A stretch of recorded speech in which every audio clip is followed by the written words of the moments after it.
നമസ്കാരം. കേരളത്തിന്റെ തലസ്ഥാന നഗരി ഇപ്പോൾ വലിയ ഭീഷണിയിൽ നിൽക്കുകയാണ്. മറ്റൊന്നുമല്ല, മാലിന്യം കൊണ്ടുള്ള ഭീഷണിയിലാണ് നിൽക്കുന്നത്. തിരുവനന്തപുരത്ത് ജീവിക്കാൻ പറ്റാത്ത ഒരു സാഹചര്യത്തിലേക്കാണ് കാര്യങ്ങൾ നീങ്ങിക്കൊണ്ടിരിക്കുന്നത്. ആമയിഴഞ്ചാൻ തോട്ടിലെ ഒരു തൊഴിലാളിയുടെ ദാരുണമായ അന്ത്യത്തിൽ കലാശിച്ചപ്പോഴാണ് നഗരഹൃദയത്തിലെ മാലിന്യത്തെക്കുറിച്ച് പുറം ലോകം അറിയുന്നത്. ആമയിഴഞ്ചാൻ എന്ന് പറയുന്നത് ഇപ്പോൾ മാലിന്യ കേന്ദ്രം തന്നെയാണ്. അതുപോലെ തന്നെ തിരുവനന്തപുരം നഗരത്തിലെ വെളിംപ്രദേശം എവിടെയുണ്ടോ അവിടെയെല്ലാം തന്നെ നഗരസഭ മാലിന്യ സംഭരണ കേന്ദ്രങ്ങളാക്കി മാറ്റുകയാണ്. ഇത് ജനജീവിതത്തെ ദുസ്സഹമാക്കുകയാണ്. പലതരത്തിലുള്ള രോഗങ്ങളിലേക്ക് കാര്യങ്ങൾ മാറുന്നു. മാലിന്യം എങ്ങനെ സംസ്കരിക്കണം എന്നുള്ളതിനെ കുറിച്ച് മാത്രം പഠിക്കാത്ത ഒരിടമായി മാറുകയാണോ കേരളം, പ്രത്യേകിച്ച് തിരുവനന്തപുരം എന്ന് സംശയിക്കേണ്ടിയിരിക്കുന്നു. തിരുവനന്തപുരത്തിന്റെ മാലിന്യ കേന്ദ്രങ്ങൾ എവിടെയൊക്കെ ഉണ്ട്, ഏതൊക്കെ തരത്തിലാണ് ഇത് നടന്നുകൊണ്ടിരിക്കുന്നത് എന്നുള്ളതിനെ കുറിച്ചൊക്കെ വളരെ വ്യക്തമായിട്ട് പഠിച്ചിട്ടുള്ള പരിസ്ഥിതി പ്രവർത്തകനാണ് ശ്രീ സഞ്ജീവ് എസ്. ശ്രീ സഞ്ജീവ് മലയാളി വാർത്തയോട് ചേരുകയാണ്. സ്വാഗതം ശ്രീ സഞ്ജീവ്. നഗര ഹൃദയത്തിലെ ഈ മാലിന്യത്തെ കുറിച്ചൊക്കെ അറിയുന്നത്, ഇത്രയും രൂക്ഷമാണെന്ന് അറിയുന്നത് ഈ ആമയിഴഞ്ചാൻ പ്രശ്നം വന്നതിന് ശേഷമാണ്. ആമയിഴഞ്ചാൻ നഗരത്തില് ഈ ചെറിയ ഒരു ഒഴുക്ക് ചാലായിരുന്നു, വളരെ തെളിനീരോട് കൂടി പൊയ്ക്കൊണ്ടിരുന്നതാണെന്ന് നമ്മുടെ തിരുവനന്തപുരത്തിന്റെ ചരിത്രം പറയുന്നവരൊക്കെ തന്നെ, ചരിത്ര ഗവേഷകർ പറയുന്നുണ്ട്. ഇന്നിത് ആ നഗരഹൃദയത്തിലൂടെ നമ്മളിങ്ങനെ പോകുമ്പോൾ ഇത് മൂക്ക് പൊത്താതെ നമുക്ക് നടക്കാൻ കഴിയാത്ത സാഹചര്യം, സമീപത്ത് താമസം പോലും ഏറെ ബുദ്ധിമുട്ടുകയാണ്. ആ അവസരത്തിലാണ് ഇപ്പോൾ തിരുവനന്തപുരത്തിന്റെ ഈ ഒഴിഞ്ഞു കിടക്കുന്ന സ്ഥലങ്ങളൊക്കെ നഗരസഭ ഇപ്പോൾ മാലിന്യ കേന്ദ്രങ്ങളാക്കി മാറ്റുകയല്ലേ ചെയ്യുന്നത്? അതെ. ഇപ്പൊ തിരുവനന്തപുരത്ത് ഇപ്പം മെയിനായിട്ട് നേരത്തെ നമുക്ക് വിളപ്പശാല എന്ന് പറഞ്ഞൊരു സാധനം ഉണ്ടായിരുന്നു. അതൊരു പ്ലാന്റ് ഓപ്പറേഷനിലൂടെ അത് പൂട്ടിച്ചു എന്ന് വേണമെങ്കിൽ പറയാൻ പറ്റുന്നത്. കാരണം ജനങ്ങൾ അത് ഉപയോഗിക്കാൻ പറ്റും. അതായത് ഒരു ശാസ്ത്രീയ സമീപനം അതില്ലാതെ പോയോണ്ടാണ് അത് പൂട്ടിക്കേണ്ടി വന്നത്. ഒരു ലോകത്ത് പലയിടത്തും വേസ്റ്റ് മാനേജ്മെന്റ് ചെയ്യുന്ന സ്ഥലങ്ങൾ ഒരു മാർവലായിട്ടോ അല്ലെങ്കിൽ ഒരു വലിയ പാർക്കായിട്ടോ ഒക്കെ ഉപയോഗിക്കുന്ന രീതി തന്നെ ഇതൊരിക്കലും പുറത്ത് കാണാൻ പറ്റാത്ത രീതിയിൽ വിഭാവന ചെയ്യാൻ പറ്റുന്ന ഒരു പ്രദേശമായിരുന്നു ഈ വിളപ്പശാല എന്ന് പറയുന്നത്. അപ്പോ വിളപ്പശാലയിലും അവിടെ എന്തോ ഒരു 9-10 ഫാമിലീസിന്റെ ആദ്യത്തെ ഒരു കൊച്ചു പ്രശ്നങ്ങൾ സോൾവ് ചെയ്യാൻ പറ്റുന്ന രീതിയിൽ ഒരു ശാസ്ത്രീയമായിട്ടുള്ള അവിടെ ഒരു ലീച്ചേറ്റ് പ്ലാന്റിന്റെ ഒരു ടാങ്കോ അങ്ങനെയുള്ള ഫെസിലിറ്റീസ് ചെയ്തിരുന്നെങ്കിൽ അവിടെ ഒരിക്കലും അതിന്റെ തൊട്ട് താഴെയുള്ള മീനമ്പള്ളി തോട് ഇന്നും കരിക്കട്ടയായിട്ട് ഒഴുകുന്ന ഒരു അവസ്ഥ ഇത്രയും വർഷമായി. ഇപ്പൊ പൂട്ടി 2013-14 പൂട്ടിയിട്ട് ഇന്നും മീനമ്പള്ളി എന്ന് പറയുന്ന ആ തോട് കരിക്കട്ടയായിട്ടാണ് നമ്മൾ പുളിയിറക്കോളം പോകുന്നവർക്ക് പലർക്കും അറിയാമായിരിക്കും. അപ്പൊ അത് നമ്മൾ നേരെ എത്തുന്ന എവിടെയാണ്? നമ്മള് ഈ കുണ്ടമൺ ഭാഗം എന്ന് പറയുന്ന അവിടത്തേക്ക് ജല പദ്ധതി എത്തുന്ന അല്ലെ അവിടുത്തെ കുടിക്കാനുള്ള വെള്ളം എടുക്കുന്നതിന് തൊട്ട് മുമ്പേയുള്ള ഭാഗത്താണ് ഈ വെള്ളം ചെന്ന് കരവനയാറിൽ ചേരുന്നത്. അപ്പോ എന്ന് വിളപ്പശാല പൂട്ടിയോ അന്ന് മുതൽ ഇന്നത്തെ ഈ തീയതി വരെയുള്ള ദിവസങ്ങൾ വരെയും തിരുവനന്തപുരം സിറ്റിയില് ഈ എടുക്കുന്ന വേസ്റ്റുകൾ, സിറ്റിയിൽ നഗരത്തിൽ കേന്ദ്രീകരിച്ച് വരുന്ന വേസ്റ്റുകൾ, അല്ലെങ്കിൽ ഈ 100 വാർഡുകൾ, ഇപ്പൊ തിരുവനന്തപുരം സിറ്റിയുടെ പ്രത്യേകത എന്ന് വെച്ച് കഴിഞ്ഞാൽ നമ്മള് സിറ്റിന്റെ സ്വഭാവം ഇല്ലാത്ത ഇഷ്ടംപോലെ, പഞ്ചായത്തിന്റെ സ്വഭാവമുള്ള ഇഷ്ടംപോലെ വാർഡുകളുള്ളൊരു ഇതുകൊണ്ടാണ്. കാരണം നമ്മള് ഈ പണ്ട് ഇതിനെ കുറച്ചുകൊണ്ട് വലുതാക്കാൻ നോക്കിയപ്പോഴത്തേക്ക് വിഴിഞ്ഞത്തിന്റെ അപ്പുറം തൊട്ട് നമ്മൾ കഴക്കൂട്ടത്തിന്റെ ഇപ്പുറം വരെയുള്ള വെട്ട് റോഡ് വരെയുള്ള പ്രദേശം മൊത്തം ഇതിനകത്താണ് വരുന്നത്. പല സ്ഥലങ്ങളും നമ്മളെ ഗ്രാമപ്രദേശം തന്നെയാണ് ഇപ്പോഴും. അപ്പൊ ആ പറഞ്ഞ സ്ഥലങ്ങളിൽ നിന്നുള്ള ഒഴിച്ചു കഴിഞ്ഞാൽ ബാക്കി സിറ്റി കേന്ദ്രീകരിച്ച് വരുന്ന ടൺ കണക്കിനുള്ള വേസ്റ്റുകൾ നമുക്കിപ്പോൾ നിർമ്മാർജ്ജനം ചെയ്യാനായിട്ട് ഒരു കൃത്യമായ സ്ഥാനമില്ല. ആ സ്ഥാനം കണ്ടെടുത്തോളം കാലം ഈ ക്രൈസിസ് പെട്ട് തീരത്തുമില്ല. ഇപ്പൊ തിരുവനന്തപുരം കോർപ്പറേഷൻ നടന്നുകൊണ്ടിരിക്കുന്ന കാര്യം എന്ന് വെച്ച് കഴിഞ്ഞാൽ അവര് ഇവിടെ കുറെ വേസ്റ്റ് കൂന കൂടും, അവിടെ ആരെങ്കിലും പരാതി കൊടുക്കും. ആ പരാതി കൊടുക്കുമ്പം അത് നോർമൽ പരാതി ഒന്നും കൊടുത്തു കഴിഞ്ഞാൽ അവരൊന്നും ചെയ്തില്ല. ഒരല്പം പ്രശ്നമാവും, കുറച്ച് മാധ്യമങ്ങളൊക്കെ ശ്രദ്ധ വരുമ്പോഴത്തേക്ക് ഇവരാളെ നിർത്തി തന്നെ പെട്ടെന്ന് സഡനായിട്ട് ഇത് എടുത്തുകൊണ്ട് പോകും. അതിന്റെ ഉദാഹരണം ഇപ്പൊ കഴിഞ്ഞ 2-3 ദിവസമായിട്ട് മലയാളി വാർത്തകൾ കാണുന്നുണ്ട്, ഭീമാളി ഏരിയ എന്നൊക്കെ. അത് അപ്പൊ അതേപോലത്തെ സ്ഥലത്ത് നിന്ന് വേസ്റ്റ് എടുക്കുന്നു, വീണ്ടും അത് വേറൊരു രഹസ്യമായ സ്ഥലങ്ങളിൽ കൊണ്ടുവന്ന് തട്ടുന്ന ഒരവസ്ഥയാണ് ഇവിടെ ഉള്ളത്. അതിലിപ്പം നമുക്ക് ഉദാഹരണത്തിന് ഇപ്പൊ കഴിഞ്ഞ ജോയ് എന്ന് പറയുന്ന പുള്ളി കഴിഞ്ഞ ജൂലൈ 13 മരിച്ച ഒരു സംഭവമുണ്ട്. ആ ദിവസം കഴിഞ്ഞിട്ട് അന്ന് മുതല് ഒരു 3 ദിവസം തുടർച്ചയായിട്ട് നമ്മൾ അവിടെ കൊണ്ടായിരുന്ന മൊത്തം പ്ലാസ്റ്റിക് വേസ്റ്റ് പ്ലാസ്റ്റിക് മാലിന്യങ്ങൾ എന്നുവെച്ചാൽ ആ വൃത്തിയായിട്ട ലീച്ചേറ്റ് വാട്ടറിലൂടെ ഉൾപ്പെടെ കറങ്ങിയ ആ പ്ലാസ്റ്റിക് എടുത്തിട്ട് എവിടെ കൊണ്ട് തട്ടിയെന്ന് ഒരു മാധ്യമങ്ങളിലും ഇന്നുവരെ അത് വാർത്തയായിട്ട് നമ്മൾ കാണുന്നത്. ഞാൻ ഡെയിലി ശ്രദ്ധിക്കുന്ന ഒരു സാധനമാണ് ഈ വേസ്റ്റുകൾ എവിടെയായിരിക്കും കൊണ്ടുപോയത്. എങ്ങനെ പോയിരുന്നാലും 100 കണക്കിന് ലോഡ് 3-4 ടിപ്പർ വെച്ചിട്ട് ഓരോ സെക്കൻഡ് ബൈ സെക്കൻഡ് എടുത്തുകൊണ്ട് പോയ വേസ്റ്റ് ആയിരുന്നു. അപ്പോൾ ആ വേസ്റ്റും ഇതേപോലെ ഏതെങ്കിലും രഹസ്യ അറകളിൽ കൊണ്ട് തട്ടിയിരിക്കാം, രഹസ്യ സ്ഥാനങ്ങളിൽ കൊണ്ട് തട്ടിയിരിക്കാം. അപ്പോൾ അതിലൊന്നാണ് ഇപ്പൊ ഭീമാവള്ളി പ്രദേശത്ത് അല്ലെങ്കിൽ വള്ളക്കടവ് പ്രദേശത്ത് വന്ന വേസ്റ്റും ഇതേപോലെ തട്ടിയതിന്റെ ഒരു കുറച്ച് കാര്യങ്ങൾ ഇനിയിപ്പം അങ്ങോട്ട് പോകുമ്പോഴത്തേക്ക് എനിക്ക് പറഞ്ഞു തരാൻ പറ്റുമായിരിക്കും. അല്ല, ഈ ഭീമാപ്പള്ളി അതുപോലെ നഗരത്തിന്റെ പല ഭാഗങ്ങളിലും ഇപ്പൊ ഭീമാപ്പള്ളിയുടെ ഉണ്ടായിരിക്കുന്നതെന്ന് പറയുന്നത് ഈ നഗരത്തിനോട് ചേർന്ന് നിൽക്കുന്ന പ്രദേശമാണ് ഭീമാപ്പള്ളി എന്ന് പറയുന്നത്. നമ്മുടെ വിമാനത്താവളത്തിനോട് ചേർന്ന് നിൽക്കുന്ന അവിടെ ഒരു ആകാശവാണിയുടെ സ്ഥലമാണ്. ഏക്കർ കണക്കിനല്ലേ അവിടെ സ്ഥലം കിടക്കുന്നത്. അതെ, അതിലോട്ടാണ് മാലിന്യം കൊണ്ട് നിക്ഷേപിക്കുന്നത് അല്ലേ?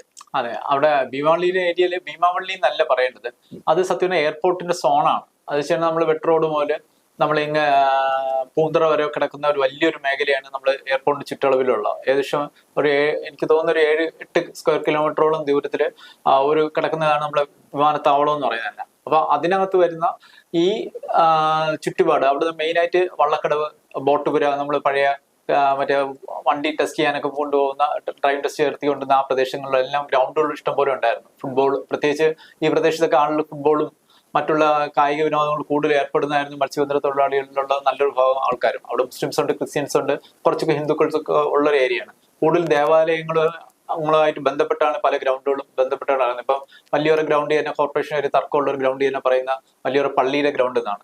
അല്ല, ഭീമാവള്ളിയുടെ ബാക്കിൽ കിടക്കുന്ന ഗ്രൗണ്ട് എന്ന് പറയുന്നത് അവിടുത്തെ ജമാഅത്തിന്റെ ഗ്രൗണ്ട് എന്നാണ്. പക്ഷെ ഈ പറയുന്ന സ്വകാര്യ സ്വഭാവമുള്ള ഈ ഗ്രൗണ്ടുകൾ വെച്ചാൽ പബ്ലിക് ഗ്രൗണ്ടായിട്ട് നമ്മൾ കാണുന്നുണ്ടെങ്കിൽ ഇതെല്ലാം അവർക്കൊരു എൻറ്റിറ്റി ഉള്ളവരാണ്. ഈ പറഞ്ഞ സ്ഥലത്താണ് ഇപ്പോൾ എത്രയും നാളുകളായിട്ട് ആ പ്രദേശത്തുള്ള ആൾക്കാരെ നിന്നുള്ള വ്യാജേന നഗരങ്ങളുടെ ഹൃദയത്തിലുള്ള പല വലിയ വലിയ സ്ഥലങ്ങളിൽ നിന്നുള്ള വേസ്റ്റുകൾ ലോഡ് കണക്കിന് ഇവിടെ കൊണ്ട് തട്ടിയിരിക്കുന്ന ഒരു അവസ്ഥയുണ്ട്. ഇതൊരിക്കലും ചെറുകിടമെന്ന് പറയാൻ പറ്റൂല. കാരണം ഇപ്പം ആ ഏരിയയിൽ ഇപ്പം അവിടെ ബംഗ്ലാദേശ് കോളനിയിലുള്ള ഭാഗത്തുള്ളതോ വലിയൊരു കേന്ദ്രീകരിച്ചോ ഇത്രയും വേസ്റ്റ് ഒന്നും അവിടെ വരാൻ ചാൻസ് ഇല്ല. പിന്നെ അത് വരുന്ന ഇത്രയും നഗരത്തിൽ നിന്നുള്ളതാണ്. നേരത്തെ ആദ്യം പറഞ്ഞ പോലെ ഈ പല സ്ഥലത്തും ഈ ഹരിതകർമ്മസേനക്കാരും മറ്റുള്ളവരും ഒക്കെ വേസ്റ്റ് എടുക്കുന്നുണ്ടെങ്കിലും അതിൽ ക്ലീൻ പ്ലാസ്റ്റിക്കിൽ എടുക്കാൻ ഇവിടെ ഓപ്ഷൻ ഉണ്ട്. അത് നമുക്കിപ്പം അവിടെ നമ്മൾ പല രേഖകൾ എടുക്കുമ്പോഴും അത് കൊണ്ടുപോകാൻ എന്നുള്ള ഇതുണ്ട്. പക്ഷെ ഇതിൽ എത്ര സാധനങ്ങൾ ഫങ്ഷനിങ് ആണ്. ഈ ഹരിതസേന ഹരിതസേനയുടെ ആൾക്കാർ വന്ന് എടുക്കുന്ന പല സാധനങ്ങളും ഇപ്പൊ പലയിടത്തും അതും ഡംപ് ചെയ്ത് വേറുടെ ചന്തയിലായിരുന്നാലും വേറുടെ വഴിയിൽ പോകുന്ന വഴിയിലുള്ള ചന്തയിലായിരുന്നാലും പല സ്ഥലങ്ങളിലും ഇത് ഡംപ് ചെയ്ത് കൂട്ടി വയ്ക്കുന്നതല്ലാതെ ഈ സാധനങ്ങളൊന്നും എടുത്തോണ്ട് പോകാൻ ഏജൻസികളില്ല. ഉണ്ടെങ്കിലും ഇവ കോർപ്പറേഷൻ രേഖാമൂല്യം തരട്ടെ, ഇപ്പൊ ഈ വാർത്ത പുറത്തു വരുമ്പോൾ തരാൻ പറ്റുമെങ്കിൽ തരട്ടെ. പക്ഷെ പലതും ഫങ്ഷനിങ് അല്ല. അപ്പൊ അങ്ങനെ വരുമ്പോഴത്തേക്ക് ഈ വേസ്റ്റുകൾ പലയിടത്തും അവർക്ക് എവിടെയെങ്കിലും ഒഴിവാക്കേണ്ടി വരും. അത് അത്യാവശ്യം നമ്മളിപ്പോ ഒരു ലോറിയും മറ്റേ ഇതൊക്കെ ഉപയോഗിക്കുന്ന സ്ഥിരമുള്ള ആൾക്കാർക്ക് എക്സ്ട്രാ മണി കൊടുത്തു കഴിഞ്ഞാൽ അവർ ഈ വേസ്റ്റ് മാറ്റി തരും. ആ എക്സ്ട്രാ എടുക്കുന്ന വെച്ചാൽ പൈസ കൊടുത്തു കഴിഞ്ഞാൽ അത് ഒള്ളി പ്ലാസ്റ്റിക് മാലിന്യം മാത്രമല്ല. ഇപ്പം ട്രിവാൻഡ്രം വഞ്ചിയൂർ ഭാഗത്തും കൈതമുക്ക് ഭാഗത്തും ഒക്കെ ഇഷ്ടംപോലെ ഇത് വിമൻസ് ഹോസ്റ്റലുകളുണ്ട്. അതേപോലെ പല സ്ഥലങ്ങളിലും കുട്ടികൾ പഠിക്കുന്ന സ്കൂളുകളുണ്ട്. ഗേൾസും കോളേജ് പോലുള്ള എല്ലാ സ്ഥലത്തും ഇതുണ്ട്. അപ്പൊ ഈ പറഞ്ഞ സ്ഥലങ്ങളിൽ നിന്നെല്ലാം ഉൾപ്പെടെയുള്ള ഈ ഡൈപ്പർ അല്ല നമ്മുടെ നാപ്കിൻ ആയിരുന്നാലും ഈ വലിയ ഹോസ്പിറ്റലിൽ നിന്നുള്ള ഡൈപ്പർ വേസ്റ്റുകളായിരുന്നാലും അങ്ങനത്തെ കുറെ സാധനങ്ങൾ, നാപ്കിൻ അങ്ങനെയുള്ള സാധനങ്ങളെല്ലാം എന്താ ചെയ്യുന്നത് വെച്ചാൽ ഇത് ഈ പറയുന്ന ഏജൻസികൾക്ക് എക്സ്ട്രാ മണി കൊടുക്കുകയാണെങ്കിൽ പലരും അത് ഏറ്റെടുക്കുന്നുണ്ട്. അത് ഏറ്റെടുത്തു കഴിഞ്ഞാൽ പിന്നെ ഇത് സംസ്കരിക്കാൻ ഒരു സ്ഥലമില്ല. ആ സ്ഥലമില്ലാതെ വരുമ്പോഴത്തേക്ക് ഇത് പലപ്പോഴും പാണ്ടക്കെട്ടുകളായിട്ട് ഒന്നി നമ്മളെ ജലാശയങ്ങളിൽ കൊണ്ട് തട്ടും, അല്ലെങ്കിൽ ഇതേപോലത്തെ സ്ഥലങ്ങളിൽ കൊണ്ട് തട്ടും. പിന്നെ ഇതെല്ലാം പ്രതിവിധി ചെയ്യുന്നതെന്ന് വെച്ചാൽ ഇതിനെല്ലാം ഒരു കുറേയൊക്കെ ചെയ്യുന്നത് വെച്ചാൽ ഇതിന്റെ തീയിട്ട് നശിപ്പിക്കുന്നതുകൊണ്ടാണ് തിരുവനന്തപുരത്ത് നഗരത്തിൽ തന്നെ ഇപ്പൊ ഈ നഗരം മാത്രമല്ല, നമ്മൾ ഒരു നഗരം പറഞ്ഞിട്ട് കാര്യമില്ല, പല നഗരങ്ങളിലും ഈ വേസ്റ്റ് കത്തിക്കുന്നതുകൊണ്ടാണ് പലയിടത്തും കാണാതെ പോകുന്നത്. അത് എയർപോർട്ടിന്റെ ഏരിയയിൽ തന്നെയാണ് ഇതെല്ലാം നടക്കുന്നതെന്ന് പറയുമ്പോഴത്തേക്ക് അത് ഇതിലൊക്കെ നടപടിയെടുക്കാൻ എയർപോർട്ടിന് ബാധ്യതയുണ്ട്. കാരണം ഇത്രയും പ്രദേശത്ത് അവിടെ ടേക്ക് ഓഫ് എല്ലോ അവിടെ വന്ന് ഇറങ്ങുന്ന സ്ഥലമാണ്. പ്ലെയിൻ വന്ന് ഇറങ്ങുന്ന പ്രദേശമാകുമ്പോൾ ഏറ്റവും ഹൈറ്റ് കുറഞ്ഞ ഭാഗത്ത് നമ്മുടെ എയർപ്ലെയിൻ വരുന്ന ഒരു ഭാഗത്ത് തന്നെയാണ് ഇത്രയും വേസ്റ്റുകൾ കോൺസെൻട്രേറ്റ് ചെയ്ത് കിടക്കുന്നത്. അപ്പൊ ഈ വേസ്റ്റുകളിൽ ജൈവ വേസ്റ്റ് ഇഷ്ടം പോലെ ഉണ്ട്. അതെല്ലാം മറ്റേ അതിന് കട്ട് ചെയ്യുന്നതിന്റെ വരുന്ന കുടല് പണ്ടവങ്ങളെല്ലാം ഇവിടെ കൊണ്ട് ഉപേക്ഷിക്കുന്നുണ്ട്. അപ്പൊ ഇങ്ങനെ വരുമ്പോഴത്തേക്ക് ഈ പരുന്തുകൾ, കാക്കകൾ ഇതെല്ലാം വലിയ രീതിയിൽ കോൺസെൻട്രേറ്റ് ചെയ്യുന്നുണ്ട്. ഇതെല്ലാം കൂടെ വന്നിട്ട് ഒരു വലിയൊരു ദുരന്തം തിരുവനന്തപുരം നഗരത്തെ ആ രീതിയിലും കാത്തിരിക്കുന്നു എന്ന് പേടിക്കുന്നുണ്ട്. ഇപ്പം മറ്റു പലയിടത്തും നോക്കുമ്പോൾ മനുഷ്യന്റെ ഉദ്യോഗസ്ഥരുടെ ഭാഗത്തു നിന്നുള്ള അലംഭാവത്തിൽ സംഭവിക്കുന്ന വലിയ വലിയ ദുരന്തങ്ങളാണ് നിയമങ്ങൾ പാലിക്കാതെ പോകുമ്പോൾ. അത് ട്രിവാൻഡ്രം സിറ്റിയും ബാധകമാണ്. ഇപ്പം ഈ നഗരത്തിനകത്തുള്ള ഈ തുറസായ സ്ഥലം, നഗരത്തിനകത്തെന്ന് പറഞ്ഞാൽ 100 വാർഡുകൾക്കുള്ളിൽ ഈ തുറസായ സ്ഥലത്ത് കൊണ്ട് മാലിന്യം നിക്ഷേപിക്കുന്നത് വ്യക്തികളാണോ, അതോ വലിയ സ്ഥാപനങ്ങളാണോ, അതോ നഗരസഭ തന്നെ പലയിടങ്ങളിൽ നിന്ന് ശേഖരിക്കുന്ന മാലിന്യമാണോ അങ്ങോട്ടേക്ക് കൊണ്ട് നിക്ഷേപിക്കുന്നത്? ഈ തിരുവനന്തപുരം നഗരത്തിന്റെ പല സ്ഥലത്തും ഇപ്പൊ ഭീമാവള്ളിയുടെ വിഷയത്തിൽ നിങ്ങളിൽ ഇപ്പൊ എവിഡൻസ് ഉൾപ്പെടെ നിങ്ങൾക്ക് വീഡിയോ ഉൾപ്പെടെ കിട്ടിയിട്ടുണ്ടായിരിക്കണം. അവിടെ ഇപ്പൊ നിങ്ങൾ നോക്കിക്കഴിഞ്ഞാൽ അത് ആരെ കൊണ്ട് തട്ടിയിരിക്കുന്ന അത് കൃത്യമായി കോർപ്പറേഷന്റെ തൊഴിലാളികളുടെ സഹായത്തോടുകൂടി സ്വകാര്യ വ്യക്തികളുടെ ഓട്ടോയിലോ അല്ലെങ്കിൽ അവരുടെ വണ്ടികളിലോ ഒക്കെ ആയിരിക്കും കൊണ്ട് തട്ടുന്ന. പക്ഷെ കേസ് എപ്പോഴും വരുന്നപ്പോഴത്തേക്ക് ഉദ്യോഗസ്ഥന്മാരോ അല്ലെങ്കിൽ ഈ പറയുന്ന കോർപ്പറേഷന്റെ നഗരസഭയുടെ ജീവനക്കാരോ ഇതിനകത്ത് വരാറില്ല. ഈ കൊണ്ടിടുന്ന ഡ്രൈവേഴ്സോ അല്ലെങ്കിൽ ഈ പറയുന്ന ഇത് ഓരോരുത്തരും ഏറ്റെടുത്തിട്ട് അത് ഓരോരുത്തരും നിർബന്ധിച്ചോ അല്ലെങ്കിൽ അമിതമായി പൈസ കൊടുക്കാന്ന് പറയുമ്പോൾ ഗതികെട്ട് എടുത്തുകൊണ്ട് വരുന്നതൊക്കെ ആയിരിക്കാം. കാരണം ഇതിൻ്റെ അകത്തൊരു പൈസ കൂടുതൽ ഇടപ്പോഴാണ് ഈ ക്രൈമിന് വേണ്ടി പലരും കൂട്ടുവയ്ക്കുന്നത്. കാരണം കൂടുതൽ പൈസ കിട്ടും എന്നുള്ള ഒരു ധാരണയിൽ അവർ ഇത് ചെയ്യും. കാരണം കൂടുതലും ഒരു 99% അവരുടെ ഉദ്യമം വിജയിക്കാറേ ഉള്ളൂ. കാരണം ഈ വേസ്റ്റ് കൊണ്ട് തട്ടുക എന്നുള്ളത് അവർ വിജയിപ്പിക്കുന്ന സാധനമാണ്. വളരെ റെയർ ഇൻസിഡൻസുകളാണ് ഈ സാധനം പിടിക്കുന്നത്. അത് നിങ്ങൾ മീഡിയ ഫയലുകൾ നോക്കിയാലും അറിയാം. ഇങ്ങനത്തെ സാധനങ്ങൾ വല്ലപ്പോഴും മാത്രമേ ഇത് കിട്ടാറുള്ളൂ. അപ്പോൾ അതിലൊന്നാണ് ഈ ഭീമാവള്ളിയിൽ ഇപ്പം കണ്ടതിൽ ഇപ്പൊ ലേറ്റസ്റ്റ് വന്ന എവിഡൻസ് വെച്ച് പ്രകാരമാണെങ്കിൽ ഇത് കോർപ്പറേഷന്റെ അധികാരികൾ അറിഞ്ഞുകൊണ്ട് തന്നെയാണ് ഈ വേസ്റ്റ് കേന്ദ്ര സർക്കാരിന്റെ സ്ഥാപനമായ ആകാശവാണിയുടെ എന്ന് പറയുന്നത് പോലെ ഒഴിഞ്ഞു കിടക്കുന്ന ഈ സ്ഥലങ്ങളിലും, അത് നമ്മുടെ ആകാശവാണിയുടെ ഈ ഒരു പ്ലോട്ട് അല്ല, നമ്മളിവിടുത്തെ പാർവതി പുത്തനാറ് ഇതിന്റെ മെയിൻ സോഴ്സ് ഓഫ് ഒരു മെയിൻ ഡംപിങ് സൈറ്റ് ആണ്. നമ്മളൊക്കെ ഈ PRSന്റെ അവിടെ നിന്ന് മങ്കാട്ടടവ് പോകുന്ന വഴിയിലുള്ള കിള്ളിയാറ് വലിയൊരു ഡംപിങ് സൈറ്റ് ആണ്. അതേപോലെ തന്നെ നമ്മളെ ഈ കൊച്ചുവേലി സ്റ്റേഷന്റെ അവിടെ നിന്നുള്ള പാലമുണ്ട്. ആ പാലത്തിന്റെ അവിടെ നിന്ന് നമ്മള് വേലിയേറ്റവും വലിയ കയറ്റവും ഒക്കെ കഴിഞ്ഞു കഴിഞ്ഞിട്ട് നമ്മൾ ആ പ്രദേശത്ത് പോകണമെങ്കിൽ സിറ്റിയിലുള്ള ഒരുമാതിരിപ്പെട്ട എല്ലാ തരത്തിലുള്ള വളരെ ഡൈവേഴ്സിറ്റി ഉള്ള വേസ്റ്റ് നമുക്ക് അവിടെ നിന്ന് കൊച്ചുവേളി അല്ല വേലി പൊഴിയുടെ അവിടെ തന്നെ നോക്കിക്കഴിഞ്ഞാൽ വലിയൊരു അത് ഡംപ് സൈറ്റ് അല്ല, സിറ്റിയിലെ മൊത്തം മാലിന്യം ആമഴിച്ചാൻ തോട്ടിലും പാർവതി പുത്തനാറിലും കൊണ്ട് തട്ടുന്നതെല്ലാം മഴ തള്ളിക്കൊണ്ടുവന്ന് ഇവിടെ കൊണ്ട് തട്ടും. അത് ഒരു 99% അത് ഓഷ്യൻ കൊണ്ടുപോകും. ബാക്കി 1% ആണ് അവിടെ നിറഞ്ഞു കിടക്കുന്ന അത്രയും വേസ്റ്റ്. അപ്പൊ ബാക്കി അത്രയും മറൈൻ വേസ്റ്റ് ആയിട്ട് കടലിലടിയിലോ കടലിൽ പൊങ്ങിയോ കിടക്കുന്നുണ്ടായിരിക്കും. നമ്മളാരും അവിടെ പോയി നോക്കാത്തോണ്ട് അറിയുന്നില്ല. ഈ ഒരു കാലത്ത് ഒരുപക്ഷെ ഇതെല്ലാം നിക്ഷേപിച്ചുകൊണ്ടിരുന്നത് ആമയിഴഞ്ചാൻ തോട്ടിലായിരുന്നിരിക്കാം. ഈ ജോയിയുടെ മരണത്തോടുകൂടി ആമയിഴഞ്ചാൻ തോട്ടിലേക്ക് പലരുടെയും ശ്രദ്ധ പതിയുന്നത് കൊണ്ട് അവിടെ മാറ്റി നിർത്തിയിരിക്കുകയായിരിക്കും ഇപ്പോൾ, അല്ലേ? അല്ല, അത് ശരിയായിരിക്കാം. കാരണം വെച്ചാൽ ഇപ്പം കഴിഞ്ഞ ദിവസം ഒരു തിരുവനന്തപുരം കോർപ്പറേഷൻ ഒരു ഇതുണ്ടായിരുന്നു. ഒരു മെനിഞ്ഞാന്നൊരു മീറ്റിംഗ് തൈക്കാട് സ്കൂളിൽ വെച്ചിട്ടുണ്ടായിരുന്നു, മോഡൽ സ്കൂളിൽ വെച്ചിട്ട്. അന്ന് അവിടെ വെച്ചിട്ട് അവർ പറയുന്നുണ്ടായിരുന്നു ഏകദേശം 600ഓളം പേർക്ക് നോട്ടീസ് നമ്മൾ ഇഷ്യൂ ചെയ്തിട്ടുണ്ടെന്നും അതിൽ 1600ഓളം പേര് നമ്മൾ കണ്ടെത്തിയിട്ട് അതിൽ ഒരു 600 പേർക്കുള്ള നോട്ടീസ് ഇഷ്യൂ ചെയ്തെന്ന് പറയുന്നുണ്ട്. പക്ഷേ അതിനൊരു കണക്ക് കറക്റ്റ് ആവുമെന്ന് തോന്നുന്നില്ല. കാരണം ഇവിടെ 600 പേരൊന്നും അല്ല ഇവിടെ വേസ്റ്റ് തട്ടുന്ന ആൾക്കാർ, അല്ലെങ്കിൽ സ്ഥാപനങ്ങൾ എന്ന് പറയുന്നത് 600 പേരൊന്നും അല്ല, അതിൽ കൂടുതൽ വരാനേ ചാൻസ് ഉള്ളൂ. ഇതിൽ പ്രശ്നം എന്താ വെച്ചിട്ടുണ്ടെങ്കിൽ ഇവർ ഈ കണ്ടുപിടുത്തം നടത്തുന്ന കുറെ ഹെൽത്ത് ഇൻസ്പെക്ടർമാരും ഈ ക്ലീൻ സിറ്റി മാനേജർമാരും പോസ്റ്റ് ഇട്ടേക്കുന്ന പഴയ HIമാര് പോലുള്ള ആൾക്കാരൊക്കെ കൂടെ ചേർന്നുണ്ടാകുന്ന ലിസ്റ്റുകളാണ്. അപ്പൊ ഈ ലിസ്റ്റിൽ എത്രത്തോളം വാസ്തവം ഉണ്ടെന്നുള്ളത് ചിലപ്പോൾ ഈ പറഞ്ഞ 600 പേരും കാണുമായിരിക്കും. പക്ഷെ 600 അല്ല, അതിന്റെ എത്രയെങ്കിലും ഇരട്ടിയൊക്കെ അവിടെ ഈ കണക്കുകളിൽ വരണം. പക്ഷെ അതൊരു കൃത്യമായി വരുന്നില്ല. പിന്നെ വലിയ സ്ഥാപനങ്ങളൊന്നും ഇതിൻ്റെ അകത്ത് വരാറില്ല. ഇപ്പം തന്നെ ഇവരിപ്പം പിടിച്ചേക്കുന്നതെന്ന് പറഞ്ഞാൽ 2 സ്ഥാപനം ഇപ്പൊ ഇത്രയും ഒരു മാസം ആവാറായി. ഈ ജോയിലെ 13-ാം തീയതി ആകുമ്പോൾ ഒരു മാസം ആവും. അപ്പൊ ഇതിനിടയിൽ അവർ പിടിച്ചു എന്ന് പറയുന്നത് മേജറായിട്ട് പിടിച്ചു എന്ന് പറയുന്നത് രാമേന്ദ്രയും ഈ പറയുന്ന പോത്തീസുമാണ്. ഇവർ രണ്ടുപേരും മാത്രമേ ഉള്ളൂ. ഈ തകരപ്പറമ്പിന്റെ അവിടെ നിന്നെല്ലാം നേരിട്ട് നോക്കിക്കഴിഞ്ഞാൽ തന്നെ നേരിട്ട് പിടിക്കാൻ പറ്റുന്ന ഒരു സാധാരണക്കാരനെ ഒരു കൊച്ചുകുട്ടിയെ കൊണ്ടുപോയി കഴിഞ്ഞാൽ തന്നെ അവർക്ക് കാണിച്ചു തരാൻ പറ്റുന്ന ഒരു മിനിമം ഒരു 100 സ്ഥാപനവും കാണും. പക്ഷെ ഇപ്പോഴും അതൊരു 2 സ്ഥാപനത്തിൽ മാത്രമേ ഉള്ളൂ. അതൊരു നമ്മളെ ഒരു മനസ്സ് പറയുന്നത് വെച്ചാൽ അതിലൊരു സ്ട്രാറ്റജി ഉണ്ട്. കാരണം ഇത് രണ്ടും അല്പം വിലയൊക്കെ കുറച്ച് കൊടുക്കുന്ന 2 സ്ഥാപനങ്ങളാണ്. അപ്പൊ ഈ സ്ഥാപനങ്ങൾക്ക് നോട്ടീസ് കൊടുത്തു കഴിഞ്ഞാൽ കുറെ ദിവസം നമുക്ക് പൂട്ടിയിടാനോ അടച്ചിടാനോ പറ്റില്ല. കാരണം ജനങ്ങളുടെ ഓണമൊക്കെ വരുമ്പോൾ പ്രശ്നങ്ങളുണ്ടാവും. അപ്പൊ അങ്ങനെ വരുമ്പോൾ ഈ രാമേന്ദ്രയിലും പോത്തീസിനും തട്ടി മറ്റുള്ളവർ രക്ഷപ്പെട്ടു പോകും എന്നുള്ളൊരു വിഷയം വരുന്നുണ്ട്. ഈ നഗരസഭയുടെ ഹരിതകർമ്മ സേന ശേഖരിക്കുന്ന മാലിന്യങ്ങൾ ഇത്തരത്തിൽ ആണോ നിക്ഷേപിക്കുന്നത്, അതോ അതിന് വേറെ പല സംവിധാനം ഉണ്ടോ? അല്ല, ഈ എടുത്തോണ്ട് പോകുന്ന വരുന്ന ചേച്ചിമാരോ ചേട്ടന്മാരോ അങ്ങനെയുള്ളവര് അവർ ക്ലീൻ തന്നെ വീട്ടിൽ നിന്ന് എടുക്കാറുള്ളൂ. സ്വതവേ ക്ലീൻ ആയിട്ട് തന്നെ എടുക്കാറുള്ള അപൂർവം ചില സ്ഥലങ്ങളിലെങ്കിലും ഞാൻ നേരത്തെ പറഞ്ഞ കാറ്റഗറി പെടുന്ന വെച്ചാൽ ചില വേസ്റ്റുകൾ ചിലത് വീട്ടുകാർക്കും ഒന്നും എന്ത് ചെയ്യണമെന്ന് അറിഞ്ഞൂടാ. പലരും കരുതി വെക്കുന്നതാണ്. ഇപ്പൊ വീട്ടില് പ്രായമുള്ളവര് ഒക്കെ ഉണ്ടെങ്കിൽ അവരുടേതായിട്ട് വരുന്ന വേസ്റ്റുകൾ കാണും. ഈ ഡൈപ്പർ വേസ്റ്റുകൾ പോലത്തെ സാധനങ്ങൾ. അതിൽ കുഞ്ഞുങ്ങളെ ഉള്ള കുട്ടികളുള്ള വീടുകളിലാണെങ്കിൽ അതുപോലെ നാപ്കിൻ ഇതിന്റെ വേസ്റ്റുകൾ, സാനിറ്ററി ഇത് അവരുടെ ഡൈപ്പറിന്റെ, അതുപോലെ സ്ത്രീകൾക്കാണെങ്കിൽ മറ്റേ നാപ്കിന്റെ വിഷയം കാണും. അപ്പൊ ഇത്തരം സാധനങ്ങളൊക്കെ വരുമ്പോഴത്തേക്ക് ചില സ്ഥലങ്ങളിലെങ്കിലും അത് എനിക്ക് നേരത്തെ ഈ മറ്റേ പ്രൈവറ്റ് ഏജൻസികൾക്ക് കൊടുത്തിരുന്ന സമയത്തുള്ളവരായിട്ട് സംസാരിച്ചിട്ടുള്ളപ്പോൾ അവർ പറഞ്ഞിട്ടുള്ളതാണ് പല ആൾക്കാരും കെട്ടിക്കൊടുക്കുന്ന പൊതികളിനകത്ത് രഹസ്യമായിട്ട് ഈ സാധനങ്ങൾ കെട്ടി നിറച്ച് ഇവരെ പറ്റിക്കാൻ വേണ്ടി കൊടുക്കുന്നുണ്ടായിരുന്നു. ഒരു കാലത്ത് പിടിച്ചു വരുന്ന സമയത്ത് ഈ കൂടെ ചെല്ലുന്ന സ്റ്റാഫുകളിൽ തന്നെ അവർക്കൊരു 100 രൂപ വാങ്ങിക്കേണ്ട സ്ഥാനത്ത് ചിലപ്പോൾ മാസത്തിൽ 100 രൂപ ആയിരിക്കും കൊടുക്കുന്നത്. പക്ഷെ ഒരു ദിവസം തന്നെ 500 കൊടുക്കാന്നുള്ള അല്ല 1000 രൂപ കൊടുക്കാന്ന് പറഞ്ഞു കഴിഞ്ഞാൽ ചില ആൾക്കാരെങ്കിലും ആ പൈസയുടെ തോത് വെച്ചിട്ട് ചിലെങ്കിലും അത് ഏറ്റെടുക്കുന്ന കഥ കേട്ടിട്ടുണ്ട്. അത് രഹസ്യമുള്ള ഇപ്പൊ കൊടുക്കുന്ന ആൾക്കാർ തന്നെ എത്രയും അവർക്ക് തന്നെ അറിയാം ഇത് അവർ അങ്ങനെ എടുക്കാറുണ്ടെന്ന്. എല്ലാ സ്ഥലത്തും എല്ലാവരും ഉദ്ദേശിച്ച് പറഞ്ഞല്ല, ചില സ്ഥലത്തെങ്കിലും ഇവരെ തെറ്റിദ്ധരിപ്പിച്ചോ അല്ലെങ്കിൽ ഇവർക്ക് പൈസയുടെ, കാരണം പൈസ എന്നുള്ള ഒരു ഇതുള്ളതാണല്ലോ. അപ്പൊ അതില് പലപ്പോഴും ഈ വേസ്റ്റ് ചെയ്ത് എടുത്തുകൊണ്ട് പോകുന്നുണ്ട്. ഹരിതകർമ്മസേനയിലും അവര് മോണിറ്ററിങ് കൃത്യമല്ലാതെ വരുമ്പോഴാണ്. കാരണം ഈ പറയുന്ന HIമാർക്കായാലും JHIമാരായാലും ഒരു ഉച്ച കഴിഞ്ഞോടുകൂടി അവരുടെ ഏകദേശം കർമ്മമണ്ഡലത്തിലെ പരിപാടികളൊക്കെ തീർത്ത് അവർ പോകുന്ന ഒരു പീരീഡില് പിന്നെ അവിടെ ആരും ചോദിക്കാൻ പറയാനുമില്ല. ഇപ്പോഴും ഹെൽത്തിന്റെ ആൾക്കാർക്ക് അങ്ങനത്തെ ടൈമിങ്ങിലൊക്കെ വളരെ ലിബറൽ ആയിട്ടുള്ള ഒരു മേഖലയിലാണ് അവർ വർക്ക് ചെയ്യുന്നത്. അപ്പൊ അതിന്റെയൊക്കെ പ്രശ്നമുണ്ട്. ഇത് ജനങ്ങൾ അധികം ശ്രദ്ധിക്കാത്ത വെച്ചാൽ തിരുവനന്തപുരം കോർപ്പറേഷൻ എന്ന് പറയുന്ന ഒരു 45 വർഷമായിട്ട് ഒരേപോലെ മാനേജ്മെന്റ് മാറ്റമോ അല്ലെങ്കിൽ ഒരു വേറെ ഭരണമാറ്റമോ ഒന്നും ഇല്ലാതെ ഒരേ കുടുംബം പോലെ അങ്ങനെ ഒരേ തീരുമാനം ആരും എതിർക്കാനുമില്ല.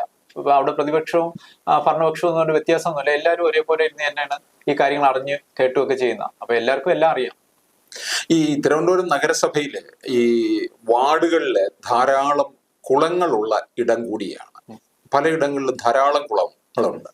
അപ്പൊ ഇത് ഒക്കെ ഏതാണ്ട് പിന്നെ ഉപയോഗശൂന്യമായി നിൽക്കുകയാണ്. ഇവിടെയൊക്കെ തന്നെ മാലിന്യം നിക്ഷേപിക്കുന്ന ഇടമായി തീർന്നിരിക്കുകയും ചെയ്യുന്നുണ്ട്. പലപ്പോഴും റെസിഡൻസ് അസോസിയേഷനുകൾക്ക് ഇതിനകത്ത് വലിയൊരു പങ്ക് വഹിക്കാവുന്നതുമാണ്. നഗരസഭയുടെ ഈ കുളങ്ങൾ അല്ലെങ്കിൽ തോടുകൾ മാനിക്കുന്ന പരിപാടി എന്ന് വെച്ചാൽ ഏറ്റവും വേഴ്സ് ആയിട്ട് എന്ന് പറയാൻ പറ്റുന്ന കുറെ ഇൻസിഡൻസുകൾ ഇവിടെ ഉണ്ട്. അതിലൊന്നാണ് ഇപ്പം എണ്ണത്തിൽ പറയാണെങ്കിൽ കുറേ ഉണ്ട്. അത് ചിലപ്പോൾ നമ്മൾ കണക്കെടുക്കാൻ പോയി 100-ന് മേലെങ്കിലും വരും. പക്ഷെ അതിലിപ്പോ എനിക്ക് പ്രധാനപ്പെട്ട് പറയാൻ പറ്റുന്നത് ഇപ്പൊ തിരുവനന്തപുരം നഗരത്തിൽ തന്നെ നന്തൻകോട് വാർഡിനകത്തുള്ള ഇപ്പൊ ഡോക്ടർ റീനയുടെ കീഴിൽ വരുന്ന സ്ഥലത്ത് ഇതുണ്ട്, ഇത് ചാറാച്ചിറ കുളമുണ്ട്. അത് നേരത്തെ പാളയരാജൻ എന്ന് പറഞ്ഞ മെമ്പറുടെ കീഴിലുള്ള സ്ഥലമായിരുന്നു. അപ്പം അതിൽ തന്നെ ഈ പാളയരാജൻ എന്ന് പറഞ്ഞ വാർഡ് മെമ്പർ ഉൾപ്പെടെയുള്ളവർ ആ വയലേഷൻ കൂട്ടുന്ന കരിക്കൻ സുരേഷ് എന്ന് പറഞ്ഞ കോൺട്രാക്ടർ ഇവരെല്ലാം കൂടെ ചേർന്നിട്ട് ആ കുളം നശിപ്പിച്ച ഒരു ചരിത്രമുണ്ട്. അതിലൊരു അന്നത്തെ എഞ്ചിനീയർ നന്ദു എന്ന് പറഞ്ഞ ആൾക്കാരുണ്ട്. നന്ദു എന്ന് പറഞ്ഞ ആളാണ് ഇപ്പം മേയറുടെ PA.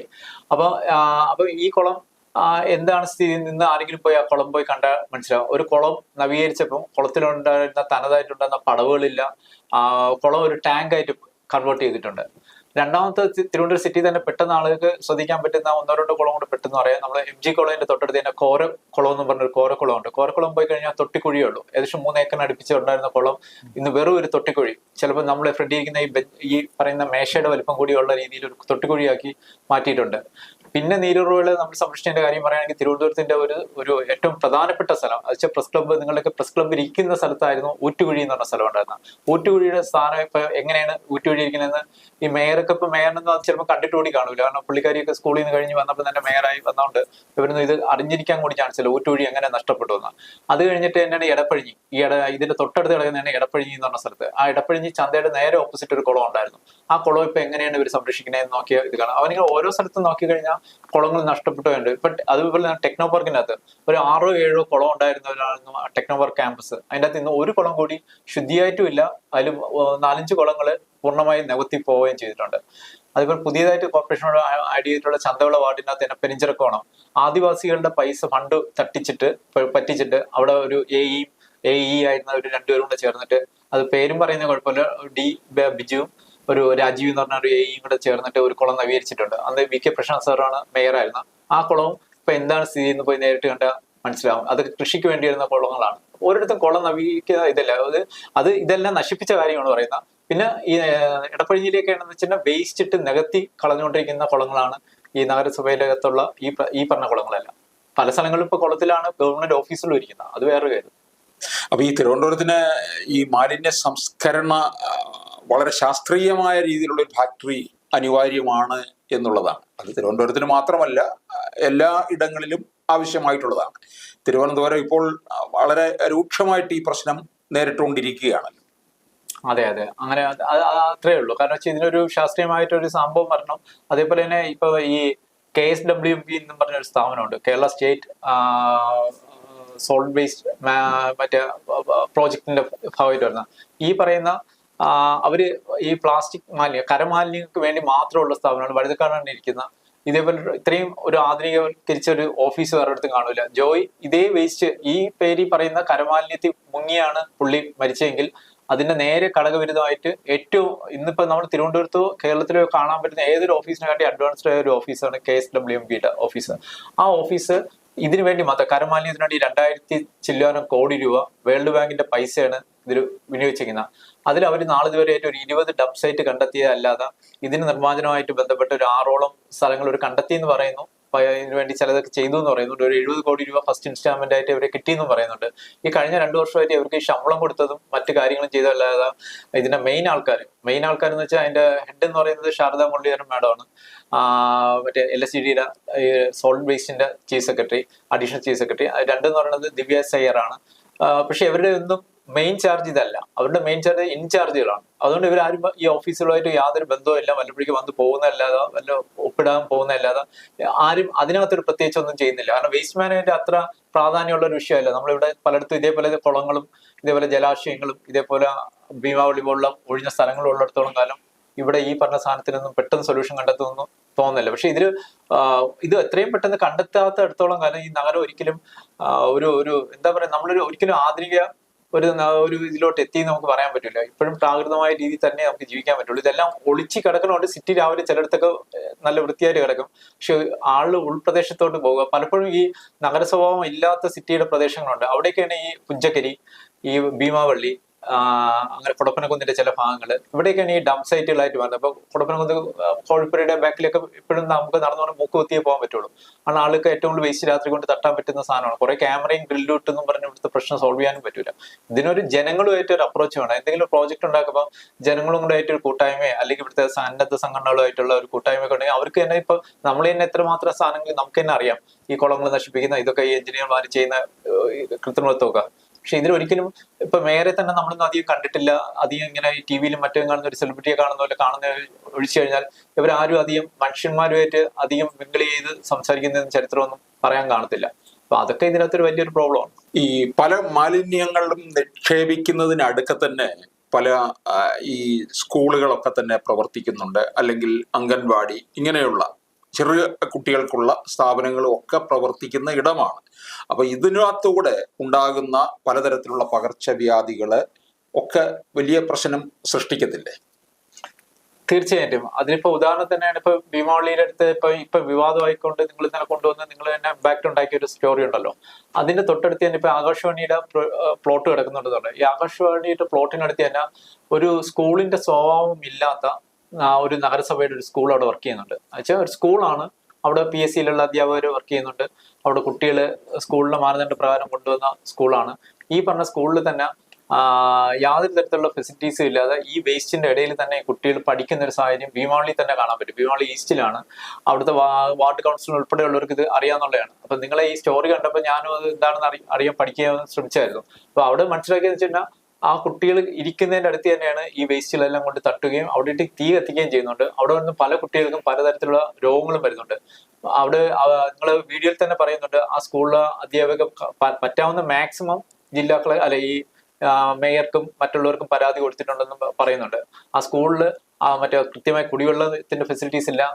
വെള്ളമില്ലാതെ എങ്ങനെയാണ് ഇത്രയും 10, 20, 30 കുട്ടികൾ പഠിക്കുന്ന സ്കൂളിൽ വർക്ക് ചെയ്യുന്ന?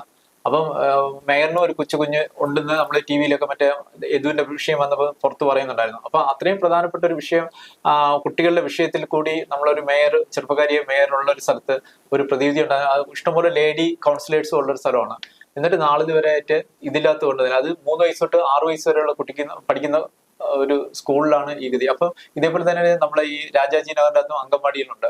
അവിടെയാണ് ഈ ആമഴിഞ്ഞ എന്തുകൊണ്ട് മാലിന്യങ്ങൾ പോകുന്നത്. ഈ പല സാധനങ്ങൾ പോകുന്നതിന്റെ അടുത്തും ഈ പ്രശ്നമുണ്ട്. അതിപ്പോ നമ്മൾ പ്രത്യേകിച്ച് പഠിക്കേണ്ട ആവശ്യമില്ല, ഇത് എല്ലാവർക്കും അറിയാവുന്ന കാര്യമാണ്. നമ്മൾ പ്രത്യേകിച്ച് അതിൽ പറഞ്ഞ് ആരും പഠിപ്പിക്കേണ്ട ആവശ്യമില്ല.